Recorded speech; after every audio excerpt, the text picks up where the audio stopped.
Good morning. Edge for Advance സ്റ്റഡീസിൻ്റെ ഇന്നത്തെ ക്ലാസ്സിലേക്ക് എല്ലാവരെയും സ്വാഗതം ചെയ്യുന്നു. നമുക്ക് ഇന്ന് പഠിക്കാൻ ഉദ്ദേശിക്കുന്നത്, നമ്മളിന്ന് ഡിസ്കസ് ചെയ്യാൻ പോകുന്നത് ECO 7 എലമെൻറ്റ്സ് ഓഫ് സ്റ്റാറ്റിസ്റ്റിക്സ് എന്നുള്ള BBA പേപ്പറാണ്. അപ്പോൾ പേര് പോലെ തന്നെ സ്റ്റാറ്റിസ്റ്റിക്സ്, പേരിൽ തന്നെ ഒരു കണക്കുണ്ട് അല്ലേ. ഒരു സ്റ്റാറ്റിസ്റ്റിക്സ് ഒരു എന്താ പറയുക, കണക്കെടുപ്പ് എന്നൊക്കെ പറയാം. അപ്പോൾ നിങ്ങൾക്ക് പലർക്കും ഈ പ്രോബ്ലം പേപ്പറിനോടൊക്കെ കുറച്ചൊരു ബുദ്ധിമുട്ടുള്ള ആൾക്കാരുണ്ടാകും, അവർക്കൊരു ബുദ്ധിമുട്ടൊക്കെ തോന്നും. പക്ഷേ പേടിക്കേണ്ട, വളരെ സിമ്പിളായിട്ടുള്ളൊരു പേപ്പറാണ്. നമുക്ക് ഈസി ആയിട്ട് നമുക്ക് എന്ത് ചെയ്യാം, പഠിച്ചെടുക്കാനായിട്ട് സാധിക്കും. അപ്പോൾ എന്താണ് നമുക്ക് ഇതുമായി ബന്ധപ്പെട്ട് പഠിക്കാനുള്ളത്, ഈ ഒരു പേപ്പറുമായി ബന്ധപ്പെട്ട് നമുക്ക് എന്തൊക്കെ കാര്യങ്ങളാണുള്ളത് എന്നുള്ളത് നോക്കാം. അപ്പോൾ ECO 7 എന്ന് പറഞ്ഞിട്ടുണ്ടെങ്കിൽ നമ്മളൊരു ഉദ്ദേശിക്കുന്നത് ഒരു സ്റ്റാറ്റിസ്റ്റിക്സിനുമായി ബന്ധപ്പെട്ട ഒരു കണക്കെടുപ്പുമായി ബന്ധപ്പെട്ട് എന്തൊക്കെ കാര്യങ്ങളാണ് ചെയ്യേണ്ടത്, ഒരു ഡാറ്റയുമായി ബന്ധപ്പെട്ട കാര്യങ്ങൾ, ഒരു ഓവർവ്യൂ ആണ് ഞാനിവിടെ ഉദ്ദേശിക്കുന്നത്. ഇപ്പോൾ ഈ ഇതൊരു എന്താ പറയുക, തുടക്കം, ഒരു യൂണിറ്റിൻ്റെ തുടക്കമാണ്. അതുകൊണ്ട് തന്നെ ഒരു എന്താണ് നമ്മൾ പഠിക്കാൻ പോകുന്നത്, ഈ സബ്ജക്റ്റിൻ്റെ പ്രത്യേകത എന്താണ്, അതിൻ്റെ ഗുണങ്ങൾ എന്താണ്, ഏതൊക്കെ തരത്തിലുള്ള സ്റ്റാറ്റിസ്റ്റിക്സ് ഉണ്ട്, അതിൻ്റെ ഉപയോഗങ്ങൾ എന്തൊക്കെയാണ്, അതിൻ്റെ എന്താ പറയുക ലിമിറ്റേഷൻസ് എന്തൊക്കെയാണ് എന്നതൊക്കെയാണ് നമ്മുടെ ക്ലാസ്സിൽ ഡിസ്കസ് ചെയ്യാൻ പോകുന്നത്. ഓക്കെ, അപ്പോൾ എന്താണ് നമ്മൾ സ്റ്റാറ്റിസ്റ്റിക്സ് എന്ന് പറയുന്നതിന് മുന്നേ എന്താണ്, ഏത് പദത്തിൽ നിന്നാണ് അത് വന്നത്, എന്താണ് ഉദ്ദേശിക്കുന്നത്? അപ്പോൾ സ്റ്റാറ്റിസ്റ്റിക്സ് എന്ന് പറഞ്ഞാൽ എന്താണ്? കണക്കെടുക്കുക, അല്ലെങ്കിൽ ഒരു കണക്കിൻ്റെ ഒരു കളക്ഷൻ അല്ലേ. അപ്പോൾ ഒരു കണക്കെടുക്കുക എന്ന് പറഞ്ഞാൽ എന്താണ്? പ്രസൻറ്റ് സ്റ്റാറ്റസ് ആണ്. അപ്പോൾ ഇത് ഡിറൈവ് ചെയ്തത് ലാറ്റിൻ വേർഡായിട്ടുള്ള സ്റ്റാറ്റസ് എന്നുള്ള പദത്തിൽ നിന്നാണ് സ്റ്റാറ്റിസ്റ്റിക്സ് എന്നുള്ള പദം ഡിറൈവ് ചെയ്തത്. ഇറ്റാലിയനിലുള്ള സ്റ്റാറ്റിസ്റ്റ എന്നുള്ള പദത്തിൽ നിന്നും, അല്ലെങ്കിൽ ജർമ്മനിൽ നിന്നുള്ള സ്റ്റാറ്റിസ്റ്റിക് എന്നുള്ള പദത്തിൽ നിന്നാണ് സ്റ്റാറ്റിസ്റ്റിക്സ് എന്നുള്ള പദം ഡിറൈവ് ചെയ്തത്. അപ്പോൾ ഒരുപാട് പദത്തിൽ നിന്ന്, ഒരുപാട് ലാംഗ്വേജിൽ നിന്നാണ് നമ്മൾ ഡിറൈവ് ചെയ്തിരിക്കുന്നത് അല്ലേ. ലാറ്റിൻ വേർഡായിട്ടുള്ള സ്റ്റാറ്റസിൽ നിന്ന്, ഇറ്റാലിയൻ വേർഡായിട്ടുള്ള സ്റ്റാറ്റിസ്റ്റ, ജർമ്മൻ വേർഡായിട്ടുള്ള സ്റ്റാറ്റിസ്റ്റിക്സ് എന്നുള്ള പദത്തിൽ നിന്നാണ് സ്റ്റാറ്റിസ്റ്റിക്സ് എന്നുള്ള പദം തന്നെ ഡിറൈവ് ചെയ്തിരിക്കുന്നത്. അപ്പോൾ അതിൻ്റെ മീനിങ് എന്ന് പറയുമ്പോൾ അത് കാണിക്കുന്നത് എന്താണ്? പൊളിറ്റിക്കൽ സ്റ്റേറ്റ്, പ്രസൻറ്റ് സ്റ്റേറ്റ് എന്താണോ, ഇത് നമ്മൾ കൊടുക്കുന്ന ഡാറ്റയുടെ കറൻറ്റ് അനലൈസിസ് എന്താണ്, കറൻറ്റ് സ്റ്റേറ്റ് എന്താണെന്ന് മനസ്സിലാക്കാനാണ് നമുക്ക് എന്ത് ചെയ്യുന്നത്, ഒരു പൊളിറ്റിക്സ് അല്ലെങ്കിൽ സ്റ്റാറ്റിസ്റ്റിക്സ് എന്നത് ഉദ്ദേശിക്കുന്നത്. അപ്പോൾ അതുകൊണ്ട് തന്നെ എന്താണ് ഒരു സ്റ്റാറ്റിസ്റ്റിക്സ് നമ്മൾ ശരിക്കും പറയുക? Science of statement. ഒരു സ്റ്റേറ്റ്മെൻറ്റ് നമ്മുടെ ഇപ്പോഴത്തെ പ്രസൻറ്റ് സിറ്റുവേഷനെ കാണിക്കുന്ന, ഒരു വിഷ്വലൈസ് ചെയ്ത് കാണിക്കുന്ന ഒരു പ്രസൻറ്റേഷനെ നമുക്ക് എന്തെന്ന് വിളിക്കാം? ഒരു സ്റ്റാറ്റിസ്റ്റിക്സ് എന്ന് വിളിക്കാം അല്ലേ. അതുപോലെ തന്നെ ഇത് എല്ലാ ഫീൽഡിലും അപ്ലൈബിൾ ആണ്. അത് നമുക്കറിയാം. അഗ്രികൾച്ചറൽ ഫീൽഡായാലും, എക്കണോമിക്കൽ ഫീൽഡാണെങ്കിലും, ബിസിനസ് ഫീൽഡാണെങ്കിലും, എഡ്യൂക്കേഷണൽ ഫീൽഡാണെങ്കിലും, എവിടെയും ഒഴിച്ചുകൂടാൻ പറ്റാത്ത, ഇറിപ്ലേസബിൾ ആയിട്ടുള്ള, അല്ലെങ്കിൽ എന്താ പറയുക, എസെൻഷ്യൽ ആയിട്ടുള്ള ഒരു സബ്ജക്റ്റാണ് എന്ത്? സ്റ്റാറ്റിസ്റ്റിക്സ് എന്ന് പറയുന്നത്. അപ്പോൾ സ്റ്റാറ്റിസ്റ്റിക്സ് എന്ന് പറഞ്ഞാൽ എല്ലാ മേഖലകളിലും നമുക്ക് എന്താണ് ആവശ്യമായിട്ട് വരും. അപ്പോൾ ചില്ലറ സബ്ജക്റ്റ് അല്ല നമ്മൾ പഠിക്കണേ. അപ്പോൾ നല്ല രീതിയിൽ തന്നെ അത് എന്ത് ചെയ്യുക, പഠിക്കാൻ നോക്കുക. അപ്പോൾ നമുക്ക് ഇത്രയും കാര്യങ്ങളാണ് നമ്മൾ സ്റ്റാറ്റിസ്റ്റിക്സുമായി ബന്ധപ്പെട്ട് വന്നത്.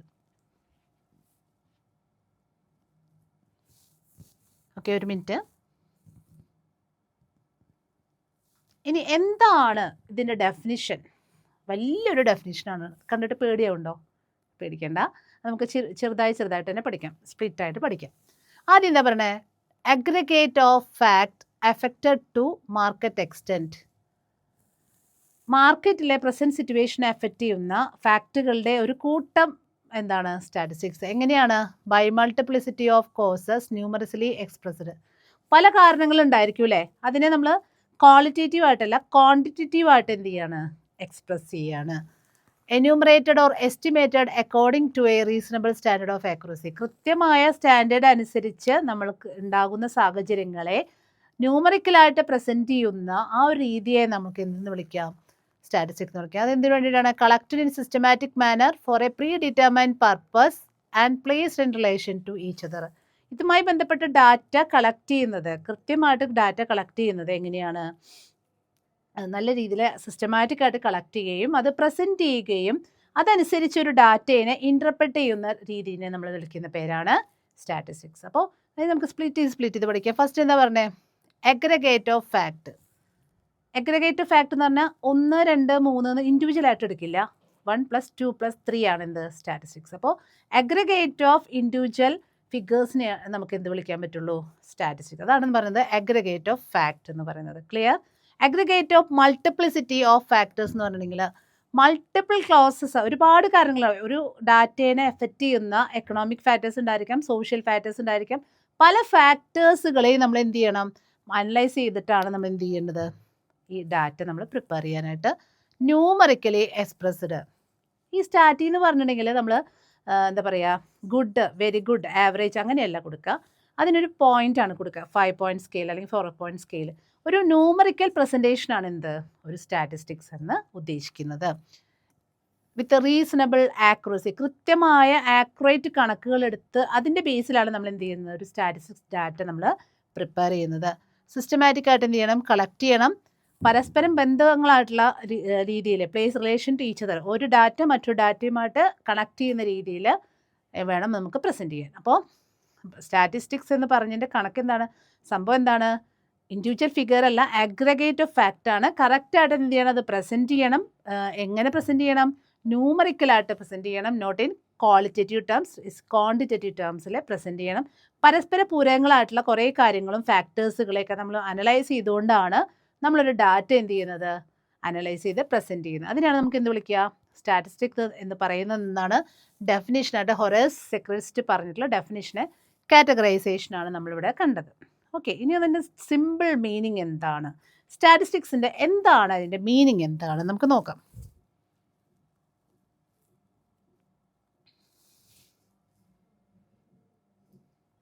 അതിലേക്ക് പോകുന്നതിന് മുന്നേയായിട്ട് ഒരു ചെറിയ ഡെഫിനേഷനും കൂടി നമുക്ക് നോക്കി വയ്ക്കാം. കാരണം നേരത്തെ ഡെഫിനേഷൻ നിങ്ങൾ കണ്ടപ്പോൾ തന്നെ നിങ്ങൾ പേടിയായില്ലേ.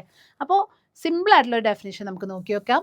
ക്രോക്സ്റ്റൺ ആൻഡ് കൗഡൻ്റെ ഡെഫിനേഷനാണ്. എന്താണ് ഒരു സ്റ്റാറ്റിസ്റ്റിക്സ് എന്ന് പറഞ്ഞിരിക്കുന്നത്? Statistics may be defined as the collection, presentation, analysis and interpretation of numerical data. എന്തൊക്കെ കാര്യങ്ങൾ വന്നു? ഡാറ്റ കളക്ട് ചെയ്തു, അതിനെന്ത് ചെയ്യുന്നു, പ്രസൻറ്റ് ചെയ്തു അല്ലേ, നല്ല രീതിയിൽ ഫോമിൽ പ്രസൻറ്റ് ചെയ്തു, അനലൈസ് ചെയ്തു, ഓരോന്നിനെയും വിശകലനം ചെയ്തു, ആൻഡ് ഇൻ്റർപ്രറ്റ്, ആ ഡാറ്റ ഉപയോഗിച്ചുകൊണ്ട് റിസൾട്ട്സിനെ ഇൻ്റർപ്രറ്റ് ചെയ്യുകയും ചെയ്യുന്ന ആ ഒരു പ്രോസസ്സിനെ നമുക്ക് പറയുന്ന പേരാണ് എന്ത്, സ്റ്റാറ്റിസ്റ്റിക്സ്. അപ്പോൾ സ്റ്റാറ്റിസ്റ്റിക്സ് എന്ന് പറഞ്ഞാൽ എന്തൊക്കെ വരും? കളക്ഷൻ വരും, അതിനെ പ്രസൻറ്റ് ചെയ്യൽ വരും, അനലൈസിസ് വരും, അതിനെ ഇൻ്റർപ്രറ്റ് ചെയ്യുന്ന വരും. ഈ ഓരോ സ്റ്റേജാണ് നമ്മൾ ഈ ഓരോ യൂണിറ്റുകളായിട്ട് നമുക്ക് പഠിക്കാനുള്ളത്. ഡാറ്റ എങ്ങനെ കളക്ട് ചെയ്യുന്നു, ഡാറ്റ എങ്ങനെ അനലൈസ് ചെയ്യുന്നു, ഡാറ്റ എങ്ങനെ പ്രസൻറ്റ് ചെയ്യുന്നു, ഡാറ്റ എങ്ങനെ ഇൻ്റർപ്രറ്റ് ചെയ്യുന്നു, ഇതാണ് നമുക്ക് ഈ സ്റ്റാറ്റിസ്റ്റിക്സിൽ പഠിക്കാനുള്ള ഒരു ടോപ്പിക്സ് എന്ന്. അപ്പോൾ ഇതെല്ലാം ചേർന്നതാണ് ഒരു സ്റ്റാറ്റിസ്റ്റിക്സ് എന്നാണ് ആര് പറയുന്നത്, ക്രോക്സ്റ്റൺ ആൻഡ് കൗഡൻ ഡെഫിനിഷനിൽ കൃത്യമായിട്ട് പറയുന്നത്. ഓക്കെ, അപ്പോൾ ക്ലിയർ ആണെന്ന് വിചാരിക്കുന്നു. അപ്പോൾ അതുമായി ബന്ധപ്പെട്ട എന്താ പറയുക, നമ്മൾ കണ്ടത് ഏതൊക്കെയാണ്? First one is data collect ചെയ്യുന്നു. ഡാറ്റ നമ്മൾ കളക്ട് ചെയ്യുക എന്ന് പറഞ്ഞെങ്കിൽ ആവശ്യമുള്ള ഇൻഫോർമേഷൻ കളക്ട് ചെയ്യുക. രണ്ടാമത് ക്ലാസിഫിക്കേഷൻ ആൻഡ് ടാബുലേഷൻ.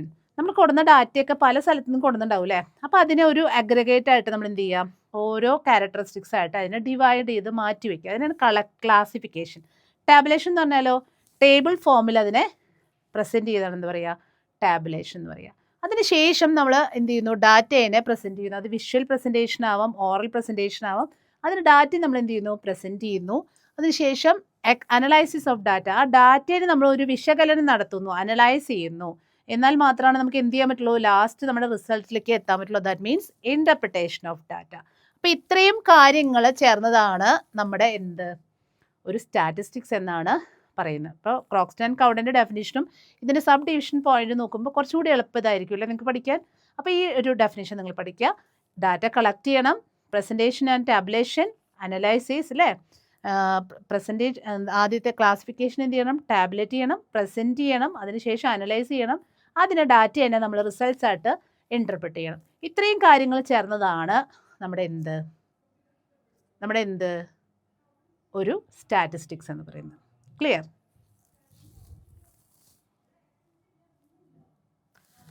ഇനി സ്റ്റാറ്റിസ്റ്റിക്സിൻ്റെ ഡിഫറെൻറ്റ് ക്ലാസിഫിക്കേഷൻസ് എന്തൊക്കെയാണ്? നമ്മളിപ്പോൾ എന്താണ് സ്റ്റാറ്റിസ്റ്റിക്സ് എന്നുണ്ട് കണ്ടു അല്ലേ.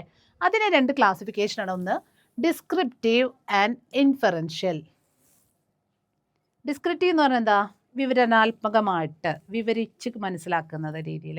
ഇൻഫറൻഷ്യൽ എന്ന് പറഞ്ഞാൽ സംതിങ് അസ്യൂം ചെയ്യുക, അനുമാനം എടുക്കുക, അല്ലെങ്കിൽ ആ ഡാറ്റയിൽ നിന്ന് നമ്മൾ എന്ത് ചെയ്യുക, സംതിങ് എന്തെങ്കിലും കണ്ടുപിടിക്കുക. അതിനാണ് ഇൻഫറൻഷ്യൽ എന്ന് പറഞ്ഞു കഴിഞ്ഞാൽ. അപ്പോൾ ആദ്യത്തെ നമുക്ക് നോക്കി നോക്കാം എന്താണ് ഡിസ്ക്രിപ്റ്റീവ് സ്റ്റാറ്റിസ്റ്റിക്സ്. എന്താണ് ഡിസ്ക്രിപ്റ്റീവ് സ്റ്റാറ്റിസ്റ്റിക്സ് ഡെഫിൻ ചെയ്യുന്നത്?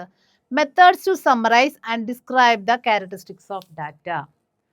ഒരു ഡാറ്റയെ എന്ത് ചെയ്യാണ്, സമ്മറൈസ് ചെയ്യുക. ഡാറ്റേനെ ഓടുന്ന ഒരു എന്താ പറയുക, ഒരു കൂടിൻ്റെ ഉള്ളിലാക്കി അല്ലെങ്കിൽ ഒരു ടേബിളിൻ്റെ ഉള്ളിലാക്കി സമ്മറൈസ് ചെയ്യുക.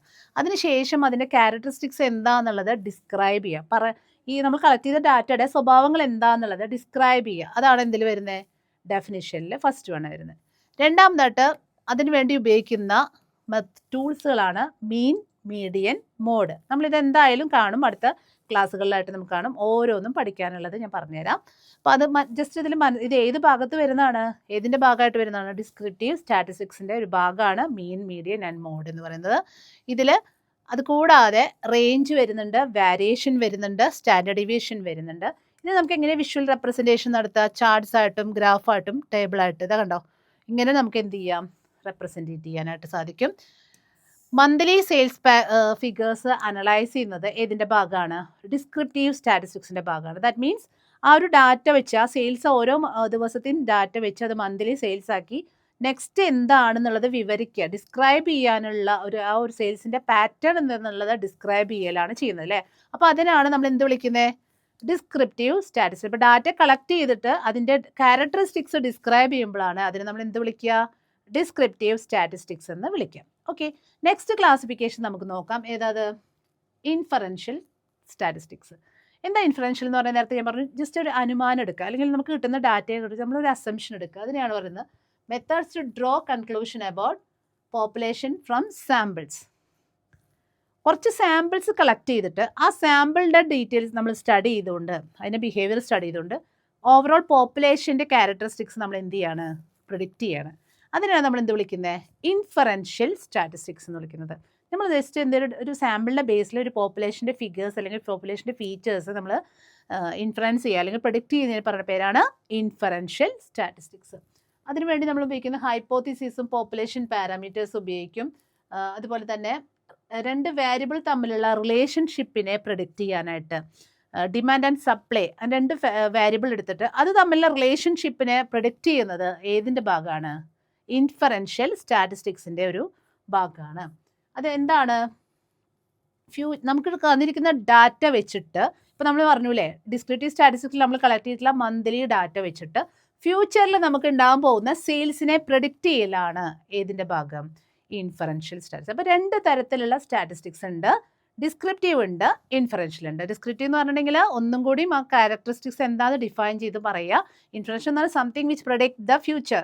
ഫ്യൂച്ചറിനെ പ്രെഡിക്റ്റ് ചെയ്യുന്നത് എന്തോ അതിനെ നമുക്ക് എന്ത് വിളിക്കാം? ഇൻഫറൻഷ്യൽ സ്റ്റാറ്റിസ്റ്റിക്സ് എന്ന് നമുക്ക് വിളിക്കാം. ഓക്കെ,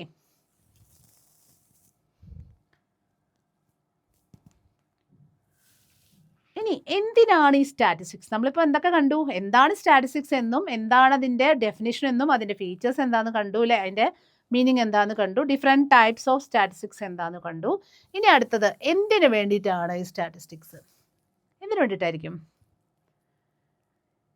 ഒരു കമ്പാരിസൺ അല്ലെങ്കിൽ ഒരു പ്രസൻറ്റേഷന് അല്ലെങ്കിൽ എന്തിനെങ്കിലും വേണ്ടിയിട്ട് ആവശ്യങ്ങൾക്ക് നമുക്ക് എന്ത് ചെയ്യാനായിട്ട് ടാബ്ലേറ്റ് ചെയ്ത് അതിനെ ഇൻ്റർപ്രറ്റ് ചെയ്യാനൊക്കെ ആയിട്ടായിരിക്കും സ്റ്റാറ്റിസ്റ്റിക്സ് ഉപയോഗിക്കുക. നമുക്ക് നോക്കാം എന്തിനൊക്കെയാണെന്ന്.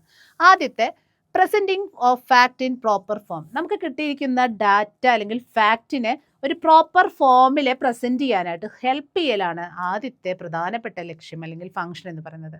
അപ്പോൾ പ്രസൻറ്റ് ചെയ്യുക, ഡാറ്റ അല്ലെങ്കിൽ ഫാക്റ്റിനെ പ്രസൻറ്റ് ചെയ്യുക എന്നുള്ളതാണ് ആദ്യത്തെ ഫംഗ്ഷൻ.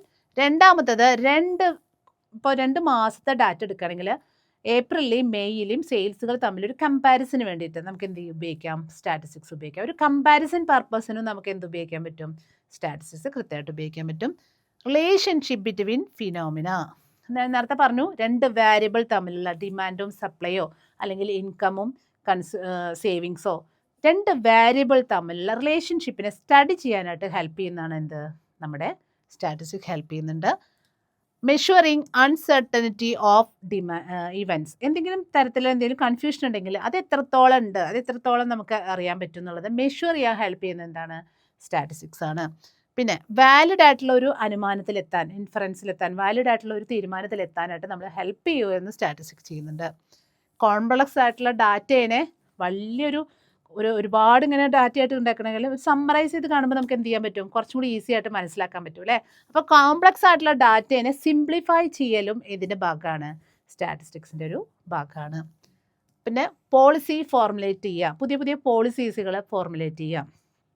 അത് നമുക്ക് ഈ സ്റ്റാറ്റിസ്റ്റിക്സിൻ്റെ ബേസിലാണ് നമ്മുടെ ബിസിനസ്സിനാണെങ്കിലും ബാങ്കുകളാണെങ്കിലും എക്കണോമിക് സിസ്റ്റത്തിലാണെങ്കിലും പുതിയ പുതിയ തന്ത്രങ്ങളും പോളിസീസും പ്രോഗ്രാംസുകളൊക്കെ ഫോർമുലേറ്റ് ചെയ്യാൻ സഹായിക്കുന്നു. പിന്നെ ഫ്യൂച്ചർ വാല്യൂസ് എന്ത് ചെയ്യാനായിട്ട്, ഫോർകാസ്റ്റ് ചെയ്യാനായിട്ട്. ഫ്യൂച്ചറിൽ നമുക്ക് എത്ര വാല്യൂ വരുന്നുണ്ട്, ഇപ്പോൾ മന്തിൽ ഇത്ര സെയിൽസ് കിട്ടുന്നുണ്ട്, നമുക്ക് ഇയർ എൻഡിൽ നമുക്ക് എത്രത്തോളം സെയിൽസ് കിട്ടും എന്നുള്ള ഫോർകാസ്റ്റ് ചെയ്യാനായിട്ട് നമ്മളെ സഹായിക്കുന്നത് ആരാണ്? സ്റ്റാറ്റിസ്റ്റിക്സ് ആണ് അല്ലേ. ഹൈപ്പോത്തീസിസ്, നമുക്ക് എന്തെങ്കിലും അസംഷൻ ഉണ്ടെങ്കിൽ അത് ടെസ്റ്റ് ചെയ്യാൻ ഹെൽപ്പ് ചെയ്യുന്നത് ആരാണ്? സ്റ്റാറ്റിസ്റ്റിക്സ് ആണ്. അപ്പോൾ ഒരു സ്റ്റാറ്റിസ്റ്റിക്സിലെ മെയിനായിട്ട് എന്താണ്? ഡാറ്റയെ നന്നായ രീതിയിൽ പ്രസൻറ്റ് ചെയ്യണം, കമ്പയർ ചെയ്യണം, റിലേഷൻഷിപ്പ് സ്റ്റഡി ചെയ്യണം, ഹൈപ്പോത്തറ്റിക് ടെസ്റ്റ് ചെയ്യണം അല്ലേ. കോംപ്ലക്സ് ആയിട്ടുള്ള ഡാറ്റയെ നല്ല രീതിയിൽ എന്ത് ചെയ്യണം? പ്രസൻറ്റ് ചെയ്യണം. നല്ല രീതിയിൽ ഹെൽപ്പിംഗ് ഫോർമുലേറ്റ് ചെയ്യാനായിട്ട് പലതര തിയറികൾ എടുക്കാൻ, പല പല തീരുമാനങ്ങൾ എടുക്കാൻ, പല പല എക്കണോമിക് പോളിസീസ് എടുക്കാൻ നമ്മളെ ഗവൺമെൻറ്റിനെയും നമ്മുടെ എന്താ പറയുക ബിസിനസ്സിനെയും ഹെൽപ്പ് ചെയ്യാനായിട്ട് ഏത് സഹായിക്കുന്നുണ്ട്? നല്ലൊരു സ്റ്റാറ്റിസ്റ്റിക്സ് ഹെൽപ്പ് ചെയ്യുന്നുണ്ട്. അപ്പോൾ ഓക്കെ, ഇനി എന്തൊക്കെയാണ് ഇതിൻ്റെ സ്റ്റാറ്റിസ്റ്റിക്സിൻ്റെ ഇമ്പോർട്ടൻസ്? ഞാൻ നേരത്തെ പറഞ്ഞു പല രീതിയിലും പല സ്ഥലങ്ങളിലും നമുക്ക് എന്താണ് സ്റ്റാറ്റിസ്റ്റിക്സ് ആവശ്യമാണ്. ബിസിനസ് ആവട്ടെ, എഡ്യൂക്കേഷൻ ഇൻസ്റ്റിറ്റ്യൂട്ട് ആവട്ടെ, ഹോസ്പിറ്റൽ ആവട്ടെ, എവിടെയും എന്തുണ്ട്? സ്റ്റാറ്റിസ്റ്റിക്സ് ആവശ്യമാണ്. അപ്പോൾ എന്താണ് ഇതിൻ്റെ പ്രാധാന്യം? What are the importance of statistics? എന്താണ് ഇതിൻ്റെ ഇമ്പോർട്ടൻസ്? ഇമ്പോർട്ടൻസ് എന്തൊക്കെയാണ് ഇമ്പോർട്ടൻസ്? സ്റ്റേറ്റ് അഡ്മിനിസ്ട്രേഷൻ, നമ്മുടെ രാജ്യത്തെ അല്ലെങ്കിൽ സ്റ്റേറ്റിനെ അഡ്മിനിസ്ട്രേറ്റ് ചെയ്യാനായിട്ട് ഹെൽപ്പ് ചെയ്യുന്നു. എങ്ങനെ അഡ്മിനിസ്ട്രേറ്റ് ഹെൽപ്പ് ചെയ്യുന്നത്? എക്കണോമിക് പോളിസികൾ തയ്യാറാക്കാൻ സഹായിക്കുന്നു, പോപ്പുലേഷൻ ഡാറ്റ ക്ലിയർ ചെയ്യാൻ സഹായിക്കുന്നു, price indices for inflation control. ഒരു സ്റ്റേറ്റിന് എക്കണോമിക് പ്രോബ്ലംസ് ഉണ്ടാകുമ്പോൾ അതിനെ പോളിസീസുകൾ തയ്യാറാക്കാനും പ്രൈസ് ഇൻഡെക്സുകൾ തയ്യാറാക്കാനും അതുപോലെ തന്നെ ഒരു പോപ്പുലേഷൻ്റെ ഡാറ്റ, ഇത്ര ഡാറ്റ 2025 വരെ ഇത്ര പോപ്പുലേഷൻ ഉണ്ട്, ഇതൊക്കെ ഏതിൻ്റെ ഭാഗമാണ്? സ്റ്റാറ്റിസ്റ്റിക്സിൻ്റെ ഭാഗമാണ്. അപ്പോൾ ഒരു സ്റ്റേറ്റിനെ അഡ്മിനിസ്ട്രേറ്റ് ചെയ്യാനായിട്ട് നമ്മളെ ഹെൽപ്പ് ചെയ്യുന്നുണ്ട് ആരെ? സ്റ്റാറ്റിസ്റ്റിക്സ്. രണ്ടാമത് എക്കണോമിക്സ് ഫീൽഡിൽ എന്തൊക്കെയാണ്? കൺസംഷൻ പാറ്റേൺസ് മനസ്സിലാക്കാൻ, അല്ലെങ്കിൽ ഇൻകം ഡിസ്ട്രിബ്യൂഷൻ, ഒരു കൺസ്യൂമറിൻ്റെ കൺസംഷൻ രീതി എങ്ങനെയാണ്, അവരുടെ ഇൻകം എങ്ങനെയാണ്, അവരുടെ പ്രൈസിങ്, അവരുടെ സേവിങ് ഹാബിറ്റ്സ് എങ്ങനെയാണ്, എക്കണോമിക്സ് ലോസുകൾ പലതും ഫോർമുലേറ്റ് ചെയ്യാനായിട്ട് സ്റ്റാറ്റിസ്റ്റിക്സ് വളരെയധികം സഹായിച്ചിട്ടുണ്ട്. സാമ്പത്തിക ശാസ്ത്രങ്ങൾ ഒരുപാട് രൂപീകരണത്തിന് സ്റ്റാറ്റിസ്റ്റിക്സ് വളരെയധികം എന്ത് ചെയ്തിട്ടുണ്ട്? ഹെൽപ്പ് ചെയ്തിട്ടുണ്ട്. Using index numbers four economic planning, സാമ്പത്തിക രീതിയിൽ പ്ലാൻ ചെയ്യാനായിട്ട് ഇൻഡെക്സുകളൊക്കെ ഉപയോഗിച്ചുകൊണ്ട് നമ്മുടെ രാജ്യത്തെ ഒന്നും കൂടി നല്ല രീതിയിൽ മാനേജ് ചെയ്യാനും പ്ലാൻ ചെയ്യാനും എന്ത് സഹായിക്കുന്നുണ്ട്? സ്റ്റാറ്റിസ്റ്റിക്സ് സഹായിച്ചിട്ടുണ്ട്. ബിസിനസ് ആൻഡ് മാനേജ്മെൻറ്റ് ലെവലിൽ എന്തൊക്കെയാണ് സഹായിച്ചിട്ടുണ്ട്? എന്തൊക്കെയായിരിക്കും? മാർക്കറ്റിലെ ഇപ്പോൾ പ്രസൻറ്റ് മാർക്കറ്റ് ട്രെൻഡ് എന്താണെന്നുള്ളത് റിസർച്ച് ചെയ്ത് കണ്ടുപിടിക്കാൻ, അതുപോലെ തന്നെ പ്രൊഡക്റ്റിൻ്റെ ക്വാളിറ്റി എങ്ങനെ കൺട്രോൾ ചെയ്യുക, എത്രത്തോളം ക്വാളിറ്റി ഉണ്ട് നമ്മൾ പ്രൊഡ്യൂസ് ചെയ്യുന്ന പ്രൊഡക്റ്റിനെ, പുറത്ത് കൊടുക്കുന്ന പ്രൊഡക്റ്റിന് എത്രത്തോളം ക്വാളിറ്റി ഉണ്ട് അതിനെ കൺട്രോൾ ചെയ്യാൻ ഹെൽപ്പ് ചെയ്യുന്നു. സെയിൽസ് ഫോർകാസ്റ്റ് ചെയ്യാൻ സഹായിക്കുന്നു. ഇൻവെൻട്രി മാനേജ്മെൻറ്റുമായി ബന്ധപ്പെട്ട സെയിൽസിനെ ഫോർകാസ്റ്റ് ചെയ്യാനായിട്ട് സഹായിക്കുന്നു. ഇതൊക്കെ ഏതിൻ്റെ ഭാഗമായിട്ട് വരുന്നതാണ്? ബിസിനസ് ആൻഡ് മാനേജ്മെൻറ്റിൻ്റെ ഭാഗമായിട്ട് ഇത്ര. അപ്പോൾ സ്റ്റേറ്റ് അഡ്മിനിസ്ട്രേഷൻ സഹായിക്കുന്നുണ്ട്, എക്കണോമിക് ലെവലിൽ സഹായിക്കുന്നുണ്ട്, ബിസിനസ് ആൻഡ് മാനേജ്മെൻറ്റ് സഹായിക്കുന്നുണ്ട് അല്ലേ. അപ്പോൾ ഒരു ബിസിനസ്സിൽ എന്തൊക്കെ കാര്യങ്ങളാണ് സഹായിക്കുന്നത്? ഒരു നല്ല ഡിസിഷൻ എടുക്കാൻ സ്റ്റാറ്റിസ്റ്റിക്സിൻ്റെ ബേസിലാണ് നമ്മൾ അടുത്ത് എന്താ വേണ്ടതെന്ന് തീരുമാനിക്കാനായിട്ട്. അതുപോലെ തന്നെ ഓപ്പറേഷൻസ് ഒപ്റ്റിമൈസേഷൻ, കൃത്യമായിട്ട് എല്ലാ കാര്യങ്ങളും പ്ലാൻ ചെയ്ത് മുന്നോട്ട് പോകാൻ സ്റ്റാറ്റിസ്റ്റിക്സ് വളരെ ഹെൽപ്പ് ചെയ്യുന്നുണ്ട്. കസ്റ്റമറുടെ ബിഹേവിയർ മനസ്സിലാക്കാനും മാർക്കറ്റ് ട്രെൻഡ് അറിയാനും, ട്രെൻഡ് എന്താണെന്ന് അനുസരിച്ചുകൊണ്ട് റിസ്കിനെ മാനേജ് ചെയ്യാനും ഒരു ബിസിനസ് സ്ഥാപനത്തിൽ ആര് സഹായിക്കുന്നുണ്ട്? നമ്മുടെ സ്റ്റാറ്റിസ്റ്റിക്സ് സഹായിക്കുന്നത്. അപ്പോൾ എന്തൊക്കെയാണ് ഇമ്പോർട്ടൻസ് ഓഫ് സ്റ്റാറ്റിസ്റ്റിക്സ് ആണെന്നാണ് നമ്മളപ്പോൾ സ്റ്റേറ്റ് ലെവലിലുണ്ട്, എക്കണോമിക് ലെവലിലുണ്ട്, ബിസിനസ് ആൻഡ് മാനേജ്മെൻറ്റിലും ആരുപയോഗിക്കുന്നുണ്ട്? നമ്മുടെ സ്റ്റാറ്റിസ്റ്റിക്സിനെ ഉപയോഗിക്കുന്നുണ്ട്. ഇനി എന്താണ് സ്റ്റാറ്റിസ്റ്റിക്സിൻ്റെ ലിമിറ്റേഷൻ? ഇത്രയൊക്കെ ഭയങ്കരമായിട്ട് പൊക്കി പറഞ്ഞില്ലേ, എല്ലാ മേഖലകളിലും ആവശ്യമുണ്ട്. അപ്പോൾ എന്തൊക്കെ ഗുണങ്ങളുണ്ടെങ്കിലും അതിന് ചെറിയ എന്തുണ്ടായിരിക്കും? ദോഷം ഉണ്ടായിരിക്കും. അതെന്തൊക്കെയാണെന്നുള്ളതാണ് ഇവിടെ പറയുന്നത്. Limitations of statistics. First one is quantitative characteristics. ഇവിടെ നമുക്ക് എന്ത് നോക്കാൻ പറ്റില്ല? ഒരാളുടെ അല്ലെങ്കിൽ ഒരു ഡാറ്റയുടെ ക്വാളിറ്റി മെഷർ ചെയ്യാനായിട്ട് സാധിക്കില്ല. ഇവിടെ എന്ത് മാത്രമേ ഉള്ളൂ? ക്വാണ്ടിറ്റേറ്റീവ് മാത്രമേ നമുക്ക് നോക്കാനായിട്ടുള്ളൂ. Amount should be express in നമ്പേഴ്സിൽ എക്സ്പ്രസ് ചെയ്യുന്ന സാധനം മാത്രമേ ഇവിടെ എന്ത് ചെയ്യാൻ പറ്റുള്ളൂ? അനലൈസ് ചെയ്യാനായിട്ട് സാധിക്കുള്ളൂ. അതുകൊണ്ട് ഇതെന്താണ്? ക്വാണ്ടിറ്റേറ്റീവ് ക്യാരക്ടറിസ്റ്റിക്സ് മാത്രമാണ് ഡീൽ ചെയ്യുന്നതെന്നാണ് ആദ്യത്തെ ലിമിറ്റേഷൻ പറയുന്നത്. രണ്ടാമത്തത്, കൃത്യമായിട്ടുള്ള നിയമമൊന്നുമല്ല, ഒരു എക്സാക്ട് തിയറി എന്ന് പറയാനായിട്ട് സാധിക്കില്ല. ഈ സിറ്റുവേഷനിൽ ഇത് അപ്ലൈ ചെയ്തപ്പോൾ ഓക്കെയാണ്, അടുത്ത സിറ്റുവേഷനിൽ എന്താവും എന്നുള്ളത് ഉറപ്പില്ല. അപ്പോൾ ഒരു എക്സാക്ട് സയൻസ് എന്നതിനെ ഒരിക്കലും എന്താ പറയാൻ പറ്റില്ല? സ്റ്റാറ്റിസ്റ്റിക്സിനെ പറയാനായിട്ട് സാധിക്കില്ല. പിന്നെ ഒരു പ്രോബ്ലത്തെ മനസ്സിലാക്കാനുള്ള only one method of studying the problem. ഒരു പ്രോബ്ലം ഒരു മെത്തേഡ് മാത്രമായിട്ടുള്ളൂ, ഇനി അനദർ മെത്തേഡ് ഒരുപാടുണ്ട്. അപ്പോൾ ഒരു ചെറിയൊരു ഭാഗം മാത്രമാണ് എന്ത് സ്റ്റാറ്റിസ്റ്റിക്സ് എന്ന് പറയുന്നത്. ഇൻഡിവിജ്വൽസിനെ ഒറ്റയ്ക്ക് ഡീൽ ചെയ്യുന്നില്ല, ഒരു ഗ്രൂപ്പ് ഓഫ്, നേരത്തെ ആദ്യത്തെ ഫോർമുലേഷൻ ഡെഫിനിഷനെല്ലാം പറഞ്ഞു അല്ലേ, അഗ്രഗേറ്റ് ഓഫ് ഫാക്ട്. അപ്പോൾ ഇൻഡിവിജ്വൽ ഫിഗേഴ്സിനെ അല്ലെങ്കിൽ ഇൻഡിവിജ്വൽ ഫാക്റ്റിനെ ഇവിടെ കൺസിഡർ ചെയ്യുന്നില്ല, ഒരു ഗ്രൂപ്പിനെ അല്ലെങ്കിൽ ഒരു അഗ്രഗേറ്റ് കാര്യത്തിനെയാണ് നമ്മൾ എന്ത് ചെയ്യുന്നത് ഇവിടെ കണക്കിലെടുക്കുന്നത്. Results are true only on average. Results ഒരു ആവറേജിൽ മാത്രമാണ് എന്ത് ചെയ്യുന്നത് ട്രൂ ആവുന്നുള്ളൂ, കറക്റ്റായിട്ട് എന്ത് ചെയ്യുന്നില്ല ചില സമയത്ത് കൃത്യമായിട്ട് കിട്ടുന്നില്ല. അപ്പോൾ ആവറേജ് റിസൾട്ട്സ് മാത്രമാണ് ചില സമയത്ത് സ്റ്റാറ്റിസ്റ്റിക്സ് പ്രൊവൈഡ് ചെയ്യുന്നത്. Can be misused if he handle incomplete. ശരിക്കും യൂസ് ചെയ്തില്ലെങ്കിൽ അത് മിസ്യൂസ് ചെയ്യപ്പെടാനുള്ള സാഹചര്യങ്ങൾ എന്തിലുണ്ട്, സ്റ്റാറ്റിസ്റ്റിക്സിലുണ്ട് എന്നാണ് പറയുന്നത്. അപ്പോൾ ഒരുപാട് ബുദ്ധിമുട്ടല്ലേ, ഒരു ഇൻഡിവിജ്വൽ ഡാറ്റേനെ കണക്കിലാക്കുന്നില്ല, ക്വാളിറ്റി നോക്കുന്നില്ല, ശരിക്കും ഡാറ്റ വരുന്നത് എക്സാക്റ്റ് സയൻസ് അല്ല, മിസ്യൂസ് ചെയ്യാൻ അല്ലെങ്കിൽ മിസ്റെപ്രസെൻറ്റ് ചെയ്യാനുള്ള സാധ്യതകളുണ്ട്. അപ്പോൾ ഇങ്ങനെയുള്ള കാര്യങ്ങളാണ് നമ്മൾ ഓൺലി ഒരു ടൂളായിട്ട് മാത്രമേ നമുക്ക് എന്ത് കാണാൻ പറ്റുള്ളൂ, സ്റ്റാറ്റിസ്റ്റിക്സിന് ഉപയോഗിക്കാൻ ഒരു എക്സാക്റ്റ് എന്തായിട്ട് ഉപയോഗിക്കാൻ പറ്റില്ല, ടെക്നിക്കായിട്ട് യൂസ് ചെയ്യാനായിട്ട് സാധിക്കില്ല എന്നൊക്കെയാണ് പറയുന്നത്. ഓക്കെ, അപ്പോൾ ഒക്കെയാണ് ലിമിറ്റേഷൻസ് ഓഫ് സ്റ്റാറ്റിസ്റ്റിക്സിൻ്റെ ലിമിറ്റേഷനുമായി ബന്ധപ്പെട്ട് വരുന്നത്. എന്തുകൊണ്ടാണ് ഈ ഡിസ്ട്രസ്റ്റ് വരുന്നത് അല്ലെങ്കിൽ അതിനൊരു താല്പര്യമില്ലായ്മ അല്ലെങ്കിൽ അത് കൃത്യമല്ല എന്ന് പറയുന്നത്, ഡാറ്റ മാനിപ്പുലേഷൻ വരാനുള്ള സാധ്യതകളുണ്ട്. പിന്നെ ഇൻകംപ്ലീറ്റ് ആൽ മിസ്ലീഡിങ് പ്രസൻറ്റേഷൻ, ശരിയായ രീതിയിൽ ഡാറ്റ പ്രസൻറ്റ് ചെയ്തില്ലെങ്കിൽ അത് മിസ്യൂസ് ചെയ്യപ്പെടാനും മിസ്ലീഡ് ചെയ്യപ്പെടാനും സാധ്യതയുണ്ട്. അൺഇൻറ്റൻഷണൽ ഇന്നാക്യുറസി, നമ്മൾ മനഃപൂർവ്വം അല്ലാത്ത തെറ്റുകൾ വരാനുള്ള കറക്റ്റായിട്ട് ആക്യുറേറ്റ് ആയിട്ട് ചെയ്യാതിരിക്കാനുള്ള ബുദ്ധിമുട്ടുകൾ വരാനുള്ള സാധ്യതയുണ്ട്. Improper use of statistical tools by non expert, ഇത് എക്സ്പെർട്ട് ഉള്ള ആൾക്കാർക്ക് മാത്രമേ എന്ത് ചെയ്യാൻ പറ്റുള്ളൂ, സ്റ്റാറ്റിസ്റ്റിക്സ് നല്ല രീതിയിൽ ഉപയോഗിക്കാനായിട്ട് സാധിക്കുള്ളൂ. നോൺ എക്സ്പെർട്ട് ആയിട്ടുള്ളതിൽ എക്സ്പെർട്ട് അല്ലാത്തൊരാളാണെങ്കിൽ നമുക്കിത് ശരിയായിട്ട് ഉപയോഗിക്കാൻ സാധിക്കില്ല. അപ്പോൾ അതൊക്കെ ഇതിൻ്റെ ഒരു എന്താണ് ഒരു ഡിസ്ട്രസ്റ്റ് ആയിട്ട് പറയാം അല്ലെങ്കിൽ ഡിസ്അഡ്വാൻറ്റേജ് ആയിട്ട് പറയാം. അപ്പോൾ ഒരു സ്റ്റാറ്റിസ്റ്റിക്സ് എന്ന് പറയുന്നെങ്കിൽ എന്താണ്, neither proves anything nor disproves anything. അതിനെ ഒന്നിനും പ്രൂവ് ചെയ്യാനോ അല്ലെങ്കിൽ അല്ല എന്ന് പറയാനോ അത് ഉറപ്പായിട്ട് പറയാനോ ഒരു എക്സാക്ട് സയൻസ് അല്ല, ഒരു എക്സാക്ട് ടൂൾ അല്ല, ജസ്റ്റ് നമുക്ക് ഒരു ഹെൽപ്പിന് വേണ്ടി യൂസ് ചെയ്യുന്നു എന്ന് മാത്രമേ ഉള്ളൂ എന്നാണ് സ്റ്റാറ്റിസ്റ്റിക്സിൻ്റെ ലിമിറ്റേഷനായിട്ട് പറയുന്നത്. അപ്പോൾ നമ്മൾ ഈ യൂണിറ്റിൽ നമ്മൾ എന്തൊക്കെ കണ്ടു, എന്താണ് സ്റ്റാറ്റിസ്റ്റിക്സ്, ലാറ്റിൻ വേർഡ് ആയിട്ടുള്ള സ്റ്റാറ്റ് എന്നുള്ള വന്നു അല്ലേ, സ്റ്റാറ്റസ് അല്ലെങ്കിൽ ഒരു എക്കണോമിക് സിസ്റ്റത്തിൻ്റെ സ്റ്റാറ്റസ് മനസ്സിലാക്കാൻ, പ്രസൻറ്റ് സിസ്റ്റം മനസ്സിലാക്കാൻ സഹായിക്കുന്നു സ്റ്റാറ്റിസ്റ്റിക്സ് എന്ന് പറഞ്ഞു.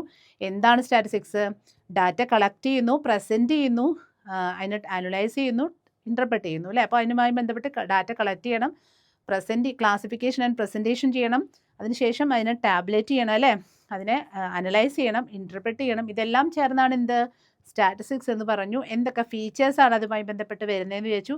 Different type of statistics, descriptive സ്റ്റാറ്റിസ്റ്റിക്സും ഇൻഫറൻഷ്യൽ സ്റ്റാറ്റിസ്റ്റിക്സും എന്താണെന്ന് പഠിച്ചു. അതുമായി ബന്ധപ്പെട്ട എന്തൊക്കെ ഗുണങ്ങളാണ് ഒരു സ്റ്റാറ്റിസ്റ്റിക്സിനുള്ളത്, എന്തൊക്കെ ഇമ്പോർട്ടൻസ് ഒരു സ്റ്റാറ്റിസ്റ്റിക്സിനുണ്ടെന്ന് നമ്മൾ പഠിച്ചു, എന്തൊക്കെ ഡിസ്അഡ്വാൻറ്റേജ് ആൻഡ് ഡിസ്ട്രസ്റ്റ് എന്തൊക്കെയാണുള്ളതെന്ന് പഠിച്ചു. അപ്പോൾ ഇന്നത്തെ ക്ലാസ്സിൽ നമ്മൾ സ്റ്റാറ്റിസ്റ്റിക്സുമായി ബന്ധപ്പെട്ട ബേസിക് ആയിട്ടുള്ള കാര്യങ്ങളാണ് പഠിച്ചത്. ഒരു ഓവർവ്യൂ അല്ലെങ്കിൽ ഒരു ഇൻട്രൊഡക്ഷൻ എന്നുള്ള രീതിയിലാണ് നമ്മൾ പഠിച്ചത്. അടുത്ത ക്ലാസ്സുകളിൽ ഇതുമായി ബന്ധപ്പെട്ട എക്സ്ട്രാ ടൂൾസും എക്സ്ട്രാ പ്രോബ്ലംസും ഒക്കെ നമുക്ക് വരും. അപ്പോൾ നല്ല രീതിയിൽ പഠിക്കണമെങ്കിൽ തുടക്കം നന്നായി ഗംഭീരമാവണം. അപ്പോൾ തുടക്കം നന്നായാൽ നമുക്ക് ഒടുക്കവും നന്നാക്കാം എന്നാണ് പറയുക. അപ്പം ഇന്നത്തെ ക്ലാസ് നമുക്ക് ഇതോടുകൂടി അവസാനിക്കുന്നു. അപ്പോൾ അടുത്ത ക്ലാസ്സിൽ നമുക്ക് വീണ്ടും കാണാം. അതുവരെ നമ്മൾ എന്ത് ചെയ്യണം, നല്ല രീതിയിൽ പഠിക്കണം, നല്ല രീതിയിൽ ക്ലാസ്സുകൾ ശ്രദ്ധിക്കുക, നോട്ടുകളൊക്കെ തയ്യാറാക്കി ഇന്നു മുതൽ പഠിക്കാൻ ശ്രമിക്കുക. Okay, thank you for watching.